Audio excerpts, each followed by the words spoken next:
బిజీగా ఉన్నారా? ఫోన్ తీస్తూనే మనోజ్ఞ వేసిన మొదటి ప్రశ్న. అదేం లేదు చెప్పు. లంచ్‌కొస్తారా? బెరుగ్గా అడిగింది. ఉలిక్కిపడి అంతలోనే సర్దుకుని అడిగాడు. ఏం సెమినార్‌కి వెళ్ళలేదా? అక్కడే ఉన్నాను. వస్తారా? ఏం చెప్పాలో తెలియక మౌనం వహించాడు. అతని మౌనాన్ని మరోలా అర్థం చేసుకుని దిగాలుగా చెప్పిందామె. మీకిష్టం లేకపోతే వద్దులేండి. ఛ! అదేం కాదు.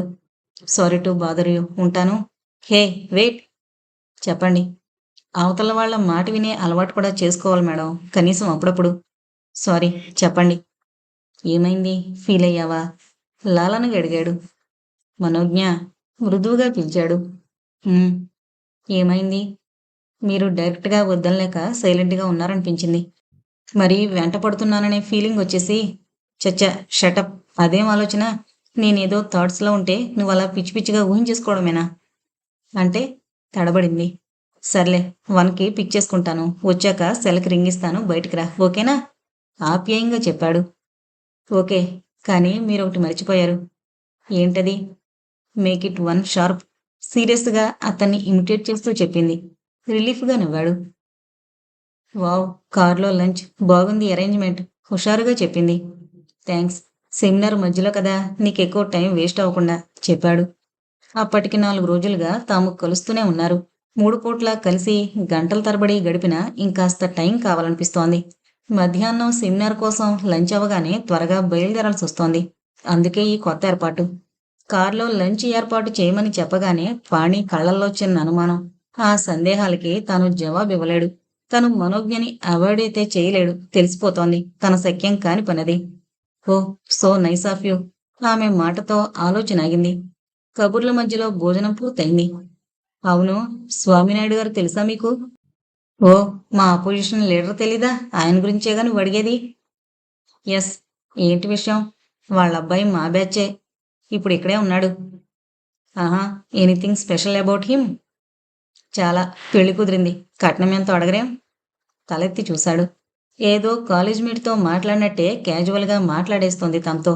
వేరే వాళ్ళందరూ ఒక్కో మాట ఆలోచించుకుని మాట్లాడతారు తన ముందు.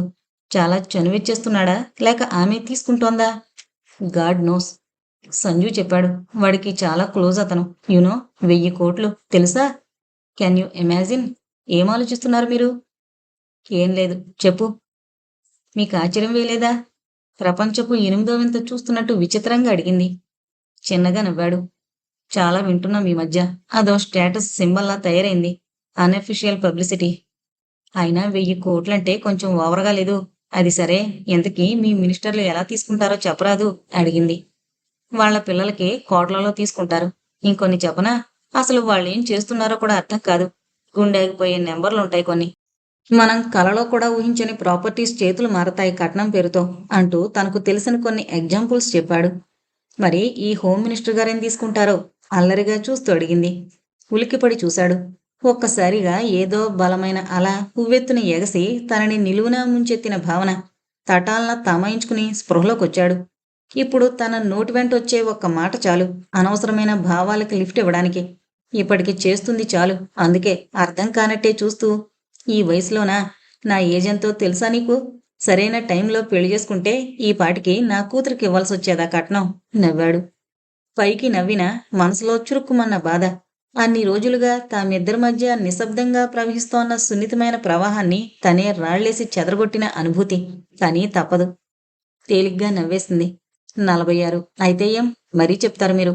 50లలో ఉన్నవాళ్లే 3 పెళ్ళిళ్ళు చేసుకుంటూ వీఆర్ సో యంగ్ అంటుంటే మీరు మరీ ఏజ్ ఓల్డ్ అని కబుర్లు చెప్తారేం? అయినా మీకేం తక్కువ చెప్పండి. చదువుకి చదువు, మంచి హోదా, ఏ హీరోలకి తీసిపోని పర్సనాలిటీ, వీటన్నిటినీ మించిన మంచి వ్యక్తిత్వం. ఇన్ని పెట్టుకుని మీరలా మాట్లాడడం ఏం బాగాలేదు అంది సూటిగా. ఒక్కసారిగా గుండె గొంతుకులోకొచ్చినట్లయింది.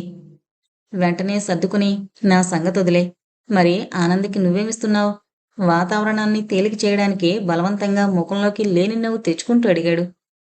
ఎప్పుడూ నవ్వే మనోజ్ఞ ముఖం గంభీరంగా మారింది. సూటిగా అతని కళ్ళలోకి చూస్తూ ఆనంద్ నాకు కేవలం ఓ ఫ్రెండ్ మాత్రమే భరద్వాజ. అది మీకు బాగా తెలుసు. అయినా నేను ఏం కట్నం ఇవ్వగలనో తెలుసుకోవాలంటే నీ దగ్గర ఒకటే మార్గం ఉంది అంటూ ఆగింది.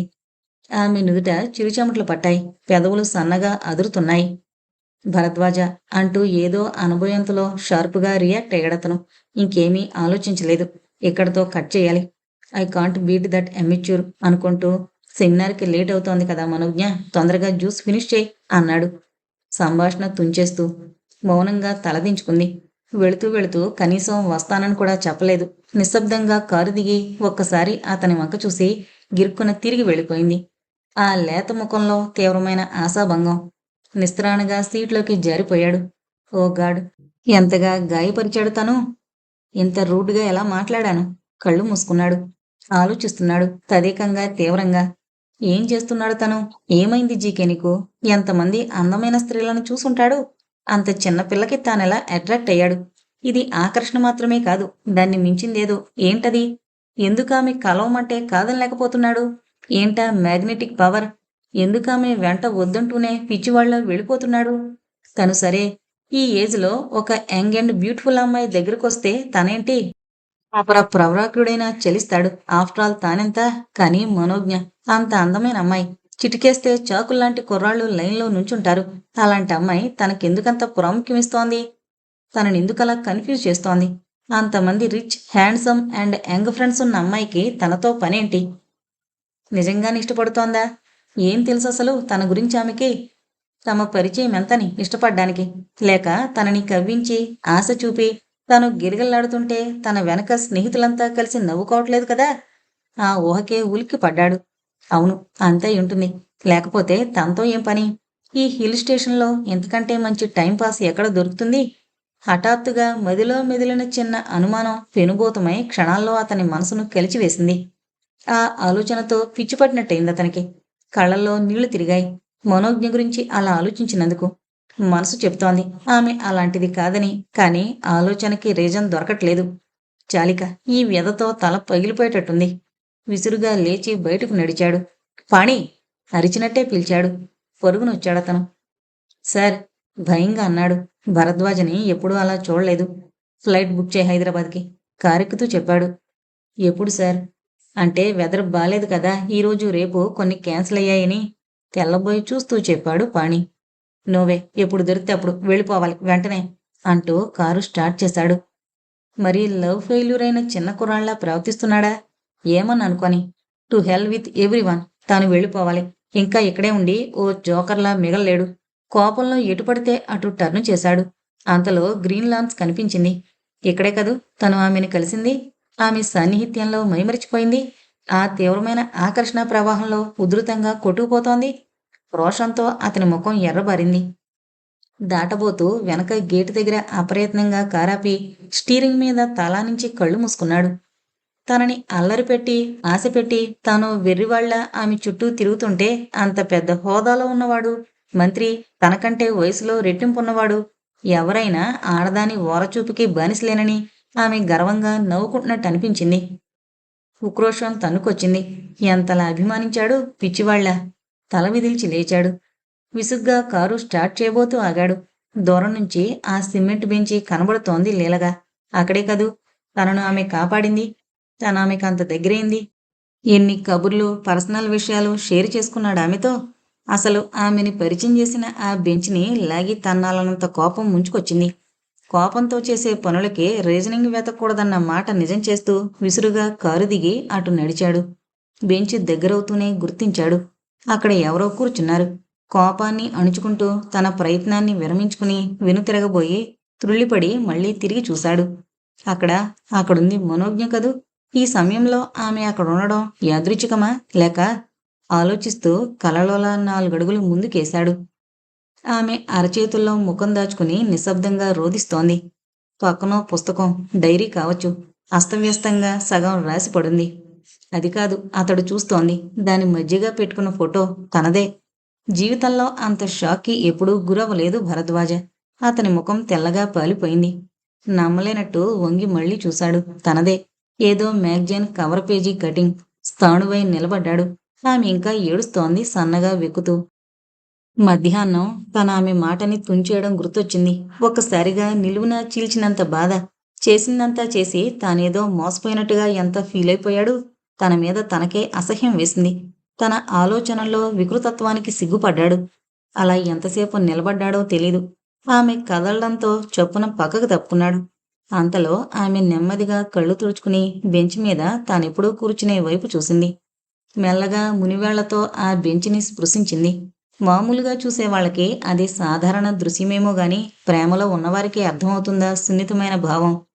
తాము ప్రేమించిన వారు తాకిన గడ్డి పువ్వు కూడా వారికో అద్భుతమే. ఇక అనుమానపు తెరలని తొలగించుకుని కళ్ళు తెరిచిన భరద్వాజకైతే అది ఓ అపురూపమైన దృశ్యమే. వెలకట్టలేని కానుకే. నెమ్మదిగా వెనుతిరిగాడు. ఆలోచనల్లో నిమగ్నమై ఉన్న ఆమె ఏకాంతాన్ని భగ్నం చేసే హక్కు తనకెక్కడిది? ఆ ఆలోచనలు తనవే అయినా సరే. ఎలాగో కారులోకొచ్చి కూలబడ్డాడు. నీరసంగా కారు స్టార్ట్ చేయబోయి ఆగాడు. చప్పున ఏదో గుర్తొచ్చి డాష్ బోర్డులో ఉన్న కెమెరా బయటకు తీశాడు. జూమ్ చేసి ఆమెను చూశాడు.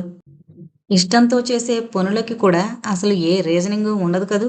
ఆమె ఇంకా అలాగే కూర్చునుంది డీలాగా. ఇన్నాళ్లుగా దగ్గరకు తీసి హఠాత్తుగా ఒక్క మాటతో ఆమెనింతగా బాధించింది తనేగా.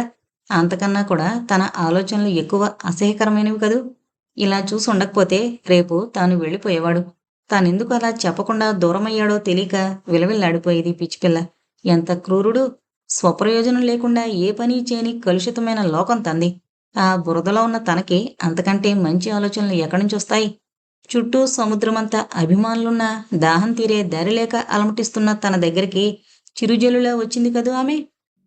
క్షణకాలమైన ప్రేమ రూపురేఖలు ఎరుగని తను అది మోసమనుకుని భ్రమపడ్డాడు. ఎంత మూర్ఖుడు! అంతలో ఆమె దగ్గరికి ఎవరో వచ్చారు. పార్కు వాచ్‌మెన్‌లా ఉన్నాడు. వెళ్ళమని చెప్పినట్టున్నాడు. మెల్లగా లేచిందామె. టైం చూశాడు. 7:30. భారంగా అడుగులేస్తూ వెళుతున్న ఆమెను చూస్తే పాపమనిపించింది. హఠాత్తుగా తన కర్తవ్యం అర్థమైంది. ఆమె ఆప్యాయతని అందుకుని నెమ్మదిగా సర్ది చెప్పాడు తను. ఇలా సడన్‌గా గాయపరిచి నిర్దాక్షిణ్యంగా ఆమె జీవితంలోంచి హఠాత్తుగా నిష్క్రమించే హక్కు తనకి లేదు. ఆ ఆలోచన రాగానే మనసు తేలికపడింది. ఆమె రూపం కనుమరుగయ్యేలోపే ఫోన్ తీసి డయల్ చేశాడు. ఊపిరి బిగబట్టి చూస్తున్నాడు. ప్రకాశంగా వెలుగుతున్న లైట్ల వెలుతురులో ఆమె మొహం జూమ్ చేసిన కెమెరాలో స్పష్టంగా కనిపిస్తోంది. బ్యాగ్‌లోంచి సెల్ తీసి చూసిన ఆమె కళ్ళల్లో ఒక్కసారిగా మెరుపొచ్చింది. నమ్మలేనట్టుగా చూసి చప్పున ఒక్కసారిగా సెల్‌ని ముద్దు పెట్టుకుంది. ఉలిక్కిపడ్డాడు. చాలాసేపటి తర్వాత అతని పెదాల మీద నవ్వు వెలిసింది. అంతలో సెల్లో మనోజ్ఞ గొంతు వినిపించింది. Hello Bharadwaj sir. ఆమెలో చిన్న సందిగ్ధత. మనోజ్ఞ. ఒక్కసారి అతని గొంతు ఆర్తిగా పలికింది. చప్పున సర్దుకున్నాడు. మరి ఎమోషనల్ అయిపోకూడదు. తనని తాను మందలించుకున్నాడు. చెప్పండి. బిజీగా ఉన్నావా? లేను. మీరెందుకంత డల్‌గా ఉన్నారు? వెంటనే ప్రశ్నించింది. ఉలిక్కిపడ్డాడు. బానే గుర్తించింది. మరి తను ఆమెలోని స్వచ్ఛతని కూడా గుర్తించలేక భరద్వాజ. ఆమె పిలుపుతో తేరుకున్నాడు. ఏం లేదు. కాస్త మూడ్ బాగాలేదు. అవునా? ఎక్కడున్నారు? తడబడ్డాడు. ఇక్కడే. బయటికి వెళుతున్నాను. ఒంటరిగానా? పాణిగారు లేరా? ఉహుం. మూడ్ బాలేనప్పుడు వేరే వాళ్ళని ఎందుకు ఇబ్బంది పెట్టడం? అది సరే, నువ్వెలా ఉన్నావ్? ఆప్యాయంగా అడిగాడు. మధ్యాహ్నం కలిసి సాయంత్రం ఎలా ఉన్నావని అడగడం వెర్రితనమేమో తెలీదు గాని ఆ క్షణం అడగకుండా ఉండలేకపోయాడు. "ఉమ్, ఓకే. నాతో వస్తావా?" "తప్పకుండా" వెంటనే అనేసింది. "ఎక్కడికో అడగవా?" "ఎక్కడికైనా సరే." ఆమె కంఠం సిన్సియర్‌గా ధ్వనించింది. ఎంతగా ఆమె మనసు తన సాంగత్యం కోరుకుంటుందో అర్థమై అతని మనసు చలించిపోయింది. "చమన్ దగ్గరకు రా, పికప్ చేసుకుంటాను." "ఓకే" అనేసి అంతలోనే లేదు లేదు ఒక హాఫ్ ఎన్ అవర్ చప్పున ఏదో గుర్తొచ్చినట్టంది. "ఇప్పుడేగా వస్తానన్నావ్?" "వస్తాను. కానీ కొంచెమన్నా రెడీ అవ్వొద్దా?" బిడియంగా అంది. గట్టిగా నవ్వేశాడు. "ఓహ్! కమాన్. పెళ్లి చూపులకి వెళ్ళడం లేదు మనం. ఉన్న పళానొచ్చేయ్." జెంట్స్‌కైతే ఎలా వచ్చినా ఓకే కదా! కానీ బయటికి వెళ్ళాలంటే ఆడపిల్లలకుండదా చెప్పండి? జస్ట్ చేంజ్ చేసుకొని వచ్చేస్తా ప్లీజ్. బతిమాలుతూ అంది. కరిగిపోయాడు. Okay. Come fast. I will wait. అరగంట తర్వాత చమన్ దగ్గర కారాపాడు. త్వరగా వచ్చి కారెక్కింది మనోజ్ఞ. Sorry wait చేయించానా? అంటూ. ఒక్కసారి నిశ్చలంగా ఆమె కేసి చూశాడు. లైట్ పింక్ కలర్ శారీలో ఏంజెల్లా ఉందామె. మంచులో తడిసిన గులాబీలా అద్భుతంగా స్టన్నింగ్. నిజంగా చీరకున్న సెక్స్ అపీల్ ఇంకే బట్టలకి రాదు. ముఖ్యంగా మనోజ్ఞ నిజంగానే మనోజ్ఞంగా ఉంది. వెన్నెల బొమ్మలా. ఏమైంది అలా చూస్తున్నారు? ఆమె ప్రశ్నకి తేరుకుని నవ్వాడు. రెడీ అయ్యే వచ్చావు మొత్తానికి. ఆ రెడీ అవ్వడం తన కోసమే అని తెలుస్తుంటే ఆ ఫీలింగ్ అద్భుతంగా ఉంది. ఎక్కువేం లేదు. బయటికెళ్ళాను కదా! రావడానికే టైం పట్టింది. సిగ్గుగా నవ్వేసింది. ఎక్కడ్నుంచి? టక్కున అడిగాడు. ఆమె చేతిలో డైరీ కూడా ఉంది. మళ్ళీ ఎందుకు తెచ్చిందో అర్థం కాలేదు. అది చిన్న పనుండి బయటికెళ్ళాను. తడబడింది. ఓ వెళదామా మరి? అడిగాడు. ఆమెని ఎక్కువ ఇబ్బంది పెట్టకుండా. తల ఊపింది. కాసేపటికి ఓ రెస్టారెంట్లో ఉన్నారు. Do you mind if I drink? And what about you? Would you like to have too? Menu చూస్తూ అడిగాడు. ఆమెని చూసే ధైర్యం లేదు. కళ్ళు తిప్పుకోనీయకుండా ఉందామె రూపం. No and thanks. దేనికి? డ్రింక్ ఆఫర్ చేసినందుకా? తెల్లబోతూ అడిగాడు. ఛ! కాదులెండి. మూడ్ బాలేనప్పుడు వేరే వాళ్ళని ఇబ్బంది పెట్టనన్నారు కదా! అంటే నన్ను మీరు పరాయి అనుకోలేదని. అంటే ఐ మీన్ అతను తననే సూటిగా చూడ్డం గమనించి తడబడింది. ఎక్స్‌ప్లనేషన్స్ అక్కర్లేదు. అర్థమైంది అన్నాడు క్లుప్తంగా. ఆమె కళ్ళలోకి వెలుగొచ్చింది మళ్ళీ. So, what do you like to have? Menu ఆమె వైపు జరుపుతూ అడిగాడు. You mean drinks? వద్దొద్దు కంగారుగా అంది. అదేంటి మీ జనరేషన్‌లో పబ్సు, డిస్కోసు, డ్రింక్సు ఇవి వద్దనే వాళ్ళు కూడా ఉంటారా? అడిగాడు. నేను తాగుతానో లేదో డైరెక్ట్‌గా అడిగితే చెప్తాను కదా! ఇలా అడగడం దేనికి? మంచి పిల్లనో కాదో డిసైడింగా? వెక్కిరింతగా అంది. చిన్నగా నవ్వాడు. No no. అయినా తాగినంత మాత్రాన చెడైపోవు, తాగకపోతే మంచిదానివి కాలేవు మనోజ్ఞ. అంతైతే విచక్షణుంది. నాకని నమ్మొచ్చుగా? ఉలిక్కిపడి చూసింది. ఓహ్! మీ గురించి తెలీక కాదు. ఏదో జోక్‌గా అనేశాను. మూడ్ బాలేదని బయటకొస్తే మరీ విసిగిస్తున్నానా? సారీ. హేయ్! నేను ఊరికినే ఫీలవకు. అయినా నా మూడ్ సెట్ అయిపోయింది. Don't worry about it. సరే డైరెక్ట్‌గా అడిగేస్తున్నా. Any mild drink for you? No thanks. I mean మీ ముందు నా వల్ల కాదు. మీ ప్రశ్నకు సమాధానం. అంటే నేను మరీ అంత రెగ్యులర్ బోజర్‌ని కూడా కాదనుకోండి. ఎప్పుడైనా ఫ్రెండ్స్‌తో పార్టీస్‌లో అంతే. అయినా ఇప్పుడు మీరు భరించలేరు. నవ్వేసింది. ఓకే. నీకు జ్యూస్ చెప్తానైతే అంటూ ఆర్డర్ ఇచ్చాడు. మెల్లగా మామూలు మాటల్లో పడ్డారు. కాసేపటి తర్వాత తటపటాయిస్తూ అడిగింది. మిమ్మల్నొకటి అడగనా? అది మీరేం అనుకోనంటేనే. నువ్వేం అడిగినా ఏమీ అనుకోను. Go head. అప్పుడు స్నిగ్ధ గారిని కాదన్నారని చెప్పారు కదా! తర్వాత మీరు అంటే ఎప్పుడూ బాధపడలేదా? అంటే యూ మీన్ నాకర్థం కాలేదు మనోజ్ఞ. అడుగు పర్లేదు. అంటే మీరు ఐ మీన్ నెవర్ మ్యారీడ్ కదా! మేబీ తర్వాత మేబీ ఫీలయ్యి మేబీ ఆవిడ్ని తడబడింది. స్నిగ్ధని ప్రేమించానా అని అడుగుతున్నావా? బెరుగ్గా తల ఊపింది. పకాల నవ్వాడు. తర్వాత ఫీలయిన మాట నిజమే. కానీ తనని హర్ట్ చేసినందుకు ఫీలయ్యాను. నేను పెళ్లి చేసుకున్నందుకు కాదు. అప్పుడు డెసిషన్ కూడా తీసుకున్నాను. ఆగి మనోజ్ఞని చూశాడు. వింటావా నా హరికథ? నవ్వి తల ఊపింది. నేను కాదన్నాక స్నిగ్ధ బాధ చూడలేకపోయాను. నా కారణంగానే ఆమె బాధపడుతోందని అందరి ముఖాల్లో అదే భావం. ఇక అలా కాదని వెళ్ళి ఆమెకి చెప్పాను. మనం పెళ్లి చేసుకుందామని. ఎగిరి గంతేస్తుంది అనుకున్నాను. పైనుంచి కిందకి చూసి మెహర్బానియా లేక త్యాగమా అంది సింపుల్‌గా. తెల్ల ముఖం వేసుకుని అదేం కాదు. నేనే రియలైజ్ అయ్యాను. నేను కూడా నిన్ను ప్రేమిస్తున్నాను అన్నాను దబాయింపుగా. నవ్వేసింది. నీకా ఫీలింగ్ లేదురా. నా కోసం నువ్వేం కష్టపడి బలవంతంగా లేని ప్రేమను ఒప్పుకోకు అని చెప్పింది.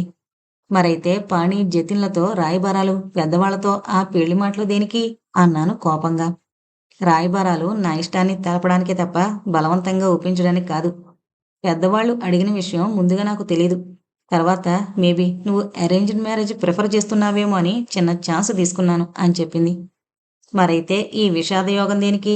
నేనే వచ్చి అడిగినా ఒప్పుకోలేని ఈగో నీది అనేశాను కోపంలో. అవును మరి. నేను కష్టపడి త్యాగం చేయడానికి వెళితే అది కాస్త తుస్సుమన్న ఉక్రోషం ఉంటుందిగా.